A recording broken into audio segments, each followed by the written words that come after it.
അനുഗ്രഹിക്കപ്പെട്ടതായ ഒരു സമയം ദൈവം ഒരുക്കിയതിൽ ദൈവത്തെ സ്തുതിക്കുകയാണ്. കർത്താവിന്റെ ശുശ്രൂഷയ്ക്കായിട്ട് ഇറങ്ങിത്തിരിക്കുമ്പോൾ വീട്ടിലുള്ളവർ ആരും അറിഞ്ഞില്ല എന്നുള്ളതാണ്. സഭക്കാരെ അറിയിച്ചില്ല, വീട്ടിലെ പിതാവിനെയും മാതാവിനെയും അറിയിച്ചില്ല, എൻ്റെ ജ്യേഷ്ഠന്മാരെ അറിയിച്ചില്ല, ആരെയും അറിയിച്ചില്ല. ശുശ്രൂഷയ്ക്ക് എടുത്തതിന് ശേഷമാണ് എല്ലാവരും അറിയുന്നത്. ഞാൻ അതുപോലെ തന്നെ സ്നാനമെടുത്ത സമയത്തും ഒരു മനുഷ്യരെയും അറിയിച്ചില്ല. വടകോട്ട് അപ്പച്ചനെയും സ്നാനപ്പെടുത്താൻ വേണ്ടി പാസ്റ്റർ ഇസ്രായേൽ വന്ന സമയത്ത് ഇവിടെ ഒരു അടുത്തൊരു തോടുണ്ട്, തോട്ടിൽ വെള്ളം നിറച്ച് അവിടെ തനി വടകോട്ടപ്പച്ചിരി ആയിട്ടുള്ള ആളായതുകൊണ്ട് പാസ്റ്റർ ഇസ്രായേൽ വന്നാണ് സ്നാനപ്പെടുത്തിയത്. അപ്പോൾ എനിക്കൊരു വലിയ ആഗ്രഹം ഉണ്ടായി. 12ാമത്തെ വയസ്സിൽ ഞാൻ അഭിഷേകം പ്രാപിച്ചതാണ്. എനിക്കൊരു വലിയ താല്പര്യം ഉണ്ടായി സ്നാനം എടുക്കണമെന്ന്. അത് ഞാൻ ആരോടും പറയാൻ പോയില്ല. സ്നാനം എടുത്ത് കഴിഞ്ഞിട്ടാണ് അറിഞ്ഞത്. അവരുടെ കൂടെ ഞാൻ ഇറങ്ങി ചെന്നു, എനിക്ക് സ്നാനം തന്നു. ദൈവത്തിന് സ്തോത്രം. ദൈവമക്കളെ, അങ്ങനെ നമുക്ക് ദൈവത്തോട് അടുക്കുവാൻ കഴിയുന്നത് അതാരുടെയും ചോദിക്കേണ്ട ആവശ്യമൊന്നുമില്ല. അതുകൊണ്ട് പരിശുദ്ധാത്മാവിന്റെ അഭിഷേകം പ്രാപിച്ചെന്ന് പറയുന്നത് ഇവിടെ ഹാളിൽ നിന്ന് അവറാച്ചൻ പാസ്റ്റർ ഇവിടെ റൂമിനകത്തുണ്ട്. പക്ഷേ ഞാൻ തന്നോടൊന്നും പറയാതെ 12ാമത്തെ വയസ്സിൽ എനിക്കൊരു വലിയ ആത്മഹേമമുണ്ടായി. ഞാൻ തനിയെ വന്ന് ഹാളിൽ ഒരു മൂലയിൽ ഒരു പായിട്ടിട്ട് അവിടെ ഇരുന്ന് ഞാൻ കരയാൻ തുടങ്ങി. കർത്താവേ, എനിക്ക് പരിശുദ്ധാത്മാവിന്റെ അഭിഷേകം വേണമെന്ന്. ഒരു മനുഷ്യരും ഞാനിരുന്ന് പ്രാർത്ഥിക്കുന്ന അറിഞ്ഞിട്ടില്ല. വിശ്വാസ വീട്ടിൽ ആർക്കും അറിയത്തില്ല, പാസ്റ്റർക്കും അറിയത്തില്ല, ആർക്കും അറിയത്തില്ല. തനിയെ ഇരുന്ന് 12ാമത്തെ വയസ്സിലാണ് ഒരു വലിയ ആത്മഹേമം ഉണ്ടായിട്ട് ഞാൻ ഇവിടെ ഇരുന്ന് പ്രാർത്ഥിച്ചുകൊണ്ടിരിക്കുമ്പോൾ പരിശുദ്ധാത്മാവിന്റെ ഒരു വലിയ ശക്തി എൻ്റെ മേലുണ്ടായി. എൻ്റെ അഭിലാഷത്തെ ദൈവം സാധിപ്പിച്ചു. ഞാൻ ആത്മാവിൽ നിറഞ്ഞ് കുതിച്ച് തുള്ളിച്ചാടി നീന്തി സന്തോഷിച്ചു. ദൈവമക്കളെ, ആ ശബ്ദം കേട്ടുകൊണ്ട്, എന്താണ് ഈ ശബ്ദം എന്ന് കേട്ടുകൊണ്ട് പാസ്റ്റർ റൂമിൽ നിന്ന് ഇറങ്ങി വന്നു. ദൈവത്തിന് സ്തോത്രം. അങ്ങനെയാണ് ഞാൻ ആത്മാവിശ്യം പ്രാപിച്ചത്. നോക്കിയപ്പോൾ ഞാൻ ഇങ്ങനെ ആ ഹോള് മുഴുവനും നീന്തി പറന്ന് സന്തോഷിക്കുകയാണ്. എൻ്റെ മുട്ടൊക്കെ കാലിൻ്റെ ഭാഗമൊക്കെ പൊട്ടി ചോരയൊടിപ്പിക്കുകയാണ്. അതൊന്നും ഞാൻ വഴിയാൻ കണക്കാക്കുന്നില്ല. കാരണം അഭിഷേകം പ്രാപിച്ചല്ലോ, അതാ സന്തോഷം.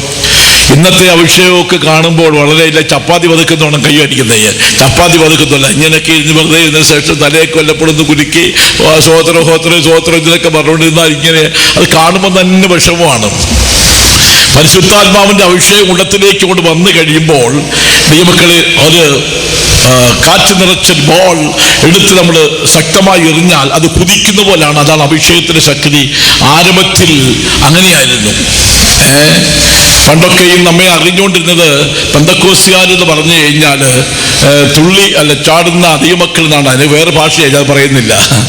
ദൈവത്തിന്റെ സ്തോത്രം. ഇപ്പോൾ അതൊന്നുമില്ല. വന്ന് ചലിച്ചുകൊണ്ടിരിക്കുന്നതിന് ശേഷം ആർക്കും ഒരു പ്രയാസം ഉണ്ടാക്കാത്ത നിലയിൽ ഇങ്ങനെ ഗോത്രം ചൂടൊക്കെ പറഞ്ഞുകൊണ്ടിരിക്കും. അതൊന്നും അല്ല അഭിഷേകം. അഭിഷേകം എന്ന് പറഞ്ഞാൽ കുതിച്ച് ചാടണം, സന്തോഷിക്കുന്ന അനുഭവമാണ്. ആ അഭിഷേകം ഉണ്ടെങ്കിൽ രോഗം ഉണ്ടാകത്തില്ല ദൈവമക്കളെ, ഉണ്ടാകുകയില്ല. ഇന്ന് അനേക ശുശ്രൂഷകർക്കും ദൈവജനങ്ങൾക്കൊക്കെയും ഇന്ന് മാരകമായ രോഗങ്ങളാണ്, കഷ്ടങ്ങളാണ്. എന്ന് പറഞ്ഞാൽ ശരിയായ വിധത്തിലുള്ള അഭിഷേകമില്ലാത്തതുകൊണ്ടാണ്. വേറെ ഒന്നിനും പോണ്ട. ശരിക്കും അഭിഷേകം ഉണ്ടെങ്കിൽ യാതൊരു പിശാചും നമ്മെ തൊടത്തില്ല. അതിനാൽ നമുക്ക് ഒരു പരിശുദ്ധാത്മാവിന്റെ അഭിഷേകത്തിന്റെ ശക്തി എല്ലാ നിയമക്കളിലും വ്യാപരിക്കണം. അതാണ് എന്റെ സാക്ഷി. ആ അഭിഷേകമാണ് എന്നെ നിർത്തിയിരിക്കുന്നത്. ദൈവത്തിന്റെ സ്തോത്രം. കൃപയാൽ 1974 കർത്താവിന്റെ ശുശ്രൂഷയ്ക്ക് വേദനിക്കപ്പെട്ടു. ഒന്നും അറിയാൻ വയ്യാത്തവരാ. ഇന്നുകൊണ്ട് വല്ല അറിയാവുന്നതുകൊണ്ടല്ല, ഒന്നും അറിയത്തില്ല. ഒരു വക അറിയാത്ത, ഒരു സാക്ഷി പോലും അറിയാൻ വയ്യാത്തവരായിട്ടാണ് ഞാൻ ഇറങ്ങി. ഞാൻ വിലങ്ങനെ സാക്ഷി പറഞ്ഞൊന്നും എനിക്ക് അറിയത്തില്ല. വിലങ്ങനെ സഭയിൽ സാക്ഷി പറഞ്ഞായിട്ട് എനിക്ക് ഓർമ്മയില്ല, എനിക്ക് അറിയത്തില്ല. സാക്ഷി പറയാൻ അറിയത്തുമില്ലായിരുന്നു. അങ്ങനെ എനിക്ക് കർത്താവ് വേലയ്ക്ക് ഇറങ്ങണമെന്നൊരാഗ്രഹം ഉണ്ടായി. ദൈവം ഒരു വാക്ക് മാത്രം എന്നോട് സംസാരിച്ചു. ഒറ്റ ശബ്ദം മാത്രം. മകനെ, എൻ്റെ മഹത്തുള്ള ശുശ്രൂഷയ്ക്കായി നിന്നെ വേദനിച്ചിരിക്കുന്നു എന്ന് കർത്താവിനോട് പറഞ്ഞു. ഒരൊറ്റ ശബ്ദം. ആ ശബ്ദം മതി. അതുകൊണ്ട് ഞാൻ നേരെ അവിടെ ചെന്നും. ദൈവത്തിന് സ്തോത്രം. പാസ്റ്റർ പിരിപ്പിയാണ്ടപ്പെട്ട പാസ്റ്ററാണ്. അന്ന് ഇന്നത്തെ പോലെ ഈ നേരത്തെ ചോദ്യങ്ങളൊക്കെ ചോദിച്ച് അങ്ങനെ എല്ലാം ടെസ്റ്റ് ചെയ്തുകൊണ്ട് നിർത്തുന്ന പരിപാടിയൊന്നുമില്ല. എല്ലാം ഒരുക്കിയിട്ട് വേണ്ടതൊരു അങ്ങനൊന്നല്ല. എല്ലാവരും വേലയ്ക്ക് ഇറങ്ങാൻ ആഗ്രഹിക്കുന്നവരെല്ലാം ഫോം ഫില്ലപ്പ് ചെയ്ത് കൊടുക്കണം, ഉണ്ടെന്ന് അവിടെ ഇരിക്കണം.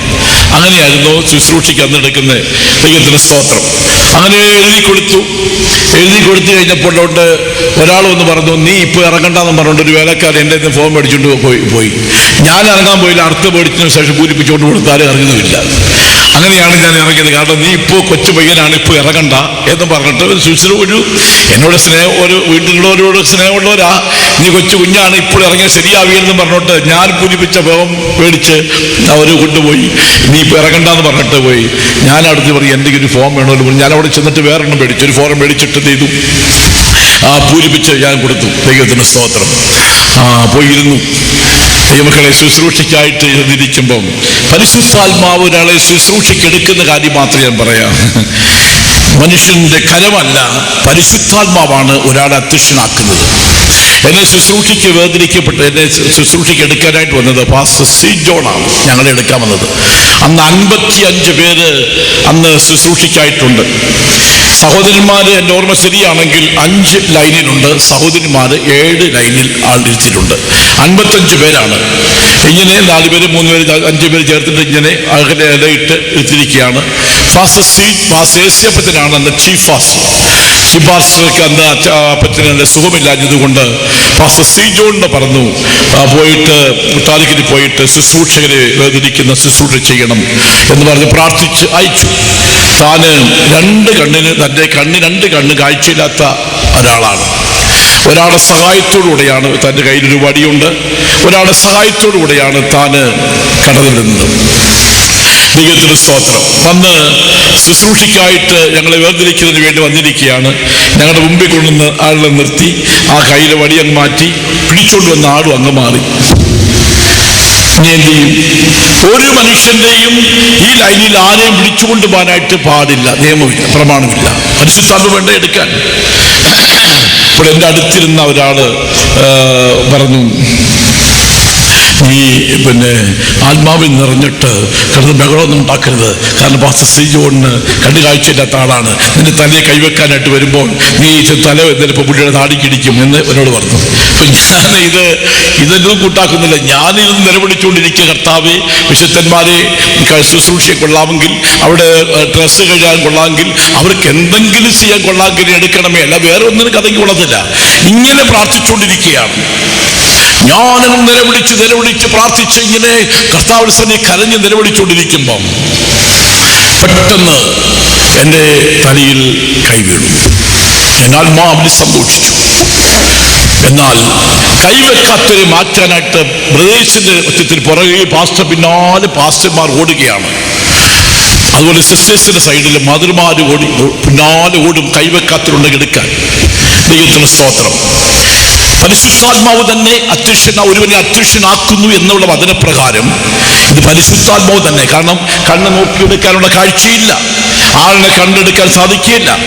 ദൈവമക്കളെ, ആരുടെയും സഹായമില്ലാതെ ഈ 5 ലൈനിലിരുന്ന സഹോദരന്മാരുടെ ഇടയിൽ ഈ പാസ്റ്റർ കടന്നു വന്ന് അതിനുശേഷം വരി തെറ്റിക്കാതെ ആരും പിടിച്ചുകൊണ്ട് പോകാതെ ഈ സഹോദരന്മാരുടെ ഇടയിൽ പോയി ശുശ്രൂഷയ്ക്കെടുത്തിട്ട് എവിടെ തന്നെ കൊണ്ടാക്കിയോ അവിടെ വന്ന് നിന്നു. നോക്കിയപ്പോൾ അന്ന് 5 പേരെ ശുശ്രൂഷ കൈവച്ചെടുത്തില്ല. 5 പേരെ അവിടുന്ന് മാറ്റി. ദൈവത്തിന് സ്തോത്രം. അതിനുശേഷം ഞാൻ നോക്കിയപ്പോൾ ഈ അഭിഷേകം ആത്മാവിൽ നിറയരുത് എന്ന് പറഞ്ഞ ആ സഹോദരനെയും വേലയ്ക്കെടുത്തില്ല, അവന് മാറി. ദൈവത്തിന് സ്തോത്രം. ദൈവമക്കളെ, അപ്പോൾ അങ്ങനെ തന്നെ ഇതെല്ലാം ശുശ്രൂഷ എടുത്തതിന് ശേഷം തന്നെ അങ്ങോട്ട് കൈ പിടിച്ച് അങ്ങോട്ട് കൊണ്ടുപോകുമ്പോൾ ടെലിഫോൺ തനിക്ക് വന്നപ്പോൾ ഫോൺ ബെല്ലടിച്ചു. പാസ്റ്റർ ഏസ്യപ്പച്ചൻ മദ്രാസിനെ വിളിക്കുകയാണ്. ഇപ്രകാരം പാസ്റ്റർ സി ജോണിന്റെ ഹെഡ്ഫോൺ കൊടുക്കാമോ എന്ന് ചോദിച്ചു. റിസീവർ കൊടുത്തു. റിസീവർ എടുത്ത് താനിങ്ങനെ സംസാരിച്ചുകൊണ്ടിരിക്കുമ്പോൾ പാസ്റ്റർ ഏസ്യപ്പച്ചൻ പറഞ്ഞൊരു വാക്കുണ്ട്. എല്ലാവരും ഇവിടെ കൂടിയിരിക്കുന്നു, ഇങ്ങനെ ഇവിടെ കൂടിയിരിക്കുകയാണ്, പാസ്റ്റർമാരെല്ലാം ഉണ്ട്. 55 പേര് ശുശ്രൂഷയ്ക്കിരുന്നു. ഇത്ര ബ്രദേഴ്സ്, ഇത്ര സിസ്റ്റേഴ്സാണ്, ഇത്ര പേര് തള്ളി, ഇത്ര പേര് ശുശ്രൂഷയ്ക്ക് വേദനിച്ചത് കർത്താവ് എന്നോട് പറഞ്ഞു. ആമാ, അതേ പാസ്റ്റർ എന്ന് പറഞ്ഞു. ദൈവമക്കളെ, ഒരു വാക്കുപോലും തെറ്റാതെ ഇവിടെ സംഭവിച്ച കാര്യം പാസ്റ്റർ ഏസ്യപ്പച്ചനോട് ദൈവത്തിൽ ആത്മാവ് സംസാരിച്ചു. അതേ പാസ്റ്റർ എന്ന് പറഞ്ഞപ്പോൾ അവിടെ നിന്നവരെല്ലാം നൃത്തം ചെയ്ത് അങ്ങ് സന്തോഷിക്കാൻ തുടങ്ങി. ആ നൃത്തം അനേക സമയം അങ്ങ് നൃത്തം ചെയ്തു. എല്ലാവരും ആത്മാവിൽ അങ്ങ് നൃത്തം ചെയ്തു. പാസ്റ്റർമാർ എല്ലാവരും കൂടി അങ്ങ് ആത്മാവിൽ നിറഞ്ഞു. ദൈവമക്കളെ, പരിശുദ്ധാത്മാവാണ് ഒരുവരെ ശുശ്രൂഷയ്ക്ക് വേർതിരിക്കുന്നത്. ഇതാണ് ഈ പുതിയ ശുശ്രൂഷയുടെ അനുഭവം. രണ്ടാം ദിവസം ശുശ്രൂഷയുടെ ആ ശ്രേഷ്ഠതയെക്കുറിച്ചും പുതിയ ശുശ്രൂഷയുടെ മഹത്വത്തെക്കുറിച്ച് പാസ്റ്റർ പറഞ്ഞപ്പോൾ ഞാൻ ഈ മനസ്സിൽ കൂടെ ഈ കാര്യങ്ങളൊക്കെ ചിന്തിച്ചു. ഒരുവനെ ശുശ്രൂഷയ്ക്ക് വേർതിരിക്കുന്നത് എപ്രകാരമാണെന്നുള്ളത്. ദൈവമക്കളെ, ഒരുവനെ കുറിച്ചുള്ള ഉദ്ദേശം കർത്താവിന് അറിയാം. കർത്താവിന് ശുശ്രൂഷയ്ക്കായിട്ട് വേർതിരിക്കപ്പെട്ടതിന് ശേഷം ദൈവത്തിന് സ്തോത്രം, അനേക സ്ഥലങ്ങളിൽ വിശുദ്ധന്മാരയച്ച സ്ഥലങ്ങളിലൊക്കെയും പോയി കർത്താവിന് ശുശ്രൂഷ ചെയ്യുവാൻ അവിടുന്ന് ദൈവം ഭാഗ്യം നൽകി. എത്രത്തോളമായിരിക്കുന്നു അത് ദൈവത്തിന്റെ കരുണയാൽ മാത്രമാണ്. ശുശ്രൂഷയുടെ തുടക്കത്തില് ഇത്തിരി പോരാട്ടങ്ങളിൽ കൂടെ കടന്നു പോകേണ്ടി വന്നു. എത്രയോ കഷ്ടങ്ങളിൽ കൂടെ കടന്നു പോകേണ്ടി വന്നു. ശുശ്രൂഷയുടെ അനുഭവത്തിൽ ദൈവമക്കളെ, കർത്താവിന് വേണ്ടി തീരുമാനിച്ച പോലെ തന്നെ അനേക ജോലികളും വേലകളും ഒക്കെയും ചെയ്യാൻ ദൈവം എനിക്ക് കൃപ നൽകി. രാത്രിയിൽ 12 മണിയാകുമ്പോഴാണ് എൻ്റെ ജോലിയൊക്കെ തീരുന്നത്. വീണ്ടും സ്വന്തം പ്രാർത്ഥനയ്ക്ക് കറക്റ്റ് സമയത്ത് 3:30 മണിയാകുമ്പോൾ ബെല്ലടിക്കണം. അത് ഇവിടെ കൊച്ചുണ്ണിച്ചാൻ്റെ നെല്ലുകുന്ന കൊച്ചുണ്ണിച്ചാനാണ് അന്നത്തെ അസിസ്റ്റന്റ് പാസ്റ്റർ. തനിക്ക് നിർബന്ധമാണ് 3:30 മണിയാകുമ്പോൾ ബെല്ലടിക്കണം. കിടക്കുന്നത് 12 മണി കഴിയുമ്പോഴാണ്. 12 മണി കഴിയുമ്പോൾ കിടത്താലും വളരെ മെത്തപ്പാടിൽ ക്ഷീണിച്ചാണ് കിടക്കുന്നത്. അന്ന് തലങ്ങണയൊന്നും ഇല്ല, തിരിയല്ല, പില്ലോയൊന്നും ഇല്ല. ഒരു ചെറിയ പുൽപ്പായ് മാത്രം തരും. അതിൽ അവൾ കിടന്ന ശേഷം ഉറക്കവും വരികയില്ല, ഒന്നും വരികയില്ല.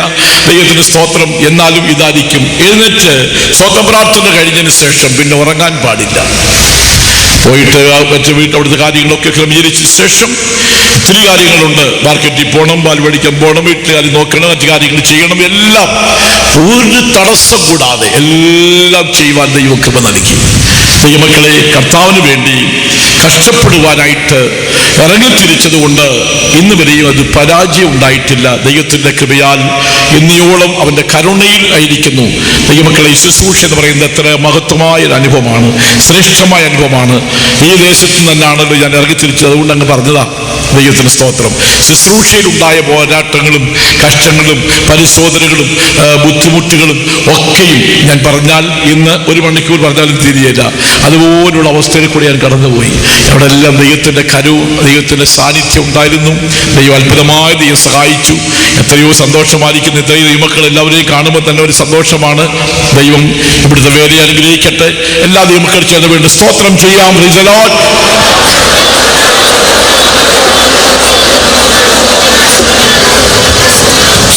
സ്തോത്രം. ആരംഭഘട്ടത്തിൽ ഉള്ള അനുഭവങ്ങൾ ഇന്നത്തെ വിലങ്ങറയിലുമില്ല, ഒന്നുമില്ല എന്നു പറയാം. സഭായോഗത്തിലൊന്നും ഒരു പാട്ട് പാടാൻ തീർക്കാൻ പോലും ഒക്കെയില്ല. ഒരു പാട്ട് പോലും പാടി തീർക്കാൻ ഒക്കെയില്ല. നമ്പരിട്ട് എഴുതി കൊടുത്ത പരിപാടിയൊന്നും അവിടെ ഇല്ല. ഏതെങ്കിലും ഒരു കോറസ് പാടും, പിന്നെ അങ്ങ് നൃത്തമാണ്. എഴുതിയിട്ട് നിന്ന് അങ്ങ് കൈകോർത്തങ്ങ് നൃത്തമാണ്. അത് കണ്ടിട്ടാണ് ഞാൻ കർത്താവ് വേലയ്ക്കായിട്ട് ഇറങ്ങി തിരിച്ചത്. ഇന്ന് നൃത്തവും ഇല്ല, ഒന്നുമില്ല. എഴുന്നേക്കാൻ പറയുമ്പോൾ തന്നെ വിഷമമാണ്. ദൈവത്തിന് സ്തോത്രം. ദൈവമക്കളെ, ആരംഭത്തിലുള്ള ആ അനുഭവം പോലെ നമ്മൾ കടന്നു വരണം. നമുക്ക് ദൈവസ്ഥലി പ്രാർത്ഥിക്കണം. ഒരു മീറ്റിംഗ് കഴിഞ്ഞു കഴിഞ്ഞാൽ ആ സ്ഥലത്തുള്ള വിശ്വാസികൾ പോലും അന്നിരുന്ന് പ്രാർത്ഥിക്കാൻ കഴിയുന്നില്ല. അന്നേരം എന്ത് ചെയ്യുന്നു? വാഹനങ്ങളിൽ വരും, അന്നേരം തിരിച്ചു പോവുകയാണ്. പിന്നെ ഏതൊക്കെ സമയത്തിലായിരിക്കും വരുന്നത്.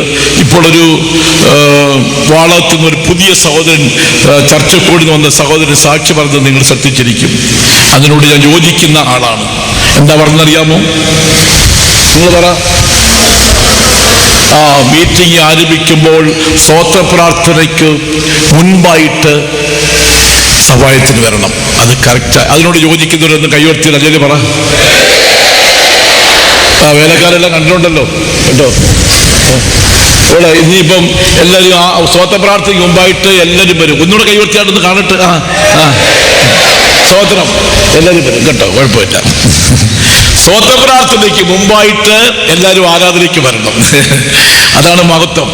അങ്ങനെ വേണം. അല്ലാതെ വീട്ടിൽ പൊടി തട്ടി ഇറങ്ങുന്നത് 10 മണിക്കാണ്. ഇപ്പോഴത്തെ ഇവിടെ സ്തോത്ര പ്രാർത്ഥന കഴിഞ്ഞു, പാട്ട് കഴിഞ്ഞു, ഉണർവും കഴിഞ്ഞു. ഒരാൾ ഒരിക്കൽ പറഞ്ഞത് ആ ചെണ്ടകൊട്ടൊന്ന് കഴിയിട്ട് വരാമെന്നാണ് പറഞ്ഞത്. പക്ഷെ ഇന്നും കുട്ടിക്കൊണ്ടിരിക്കുന്നേ ഉള്ളൂ ആ പുള്ളി കേട്ടോ. ഇവരെ നൂന്നിട്ടില്ല. കൊട്ടിക്കൊണ്ടിരിക്കുക, പിശാച് തൊട്ടിക്കൊണ്ടേയിരിക്കുക, പിശാചിക്ക് കൊട്ടിക്കൊണ്ടിരിക്കുകയാണ്. കാലിന് മറ്റു വേദന, അവിടെ വേദന, ഇവിടെ വേദന, മറ്റു വേദന, നടക്കാൻ വയ്യ, ഇരിക്കാൻ വയ്യ.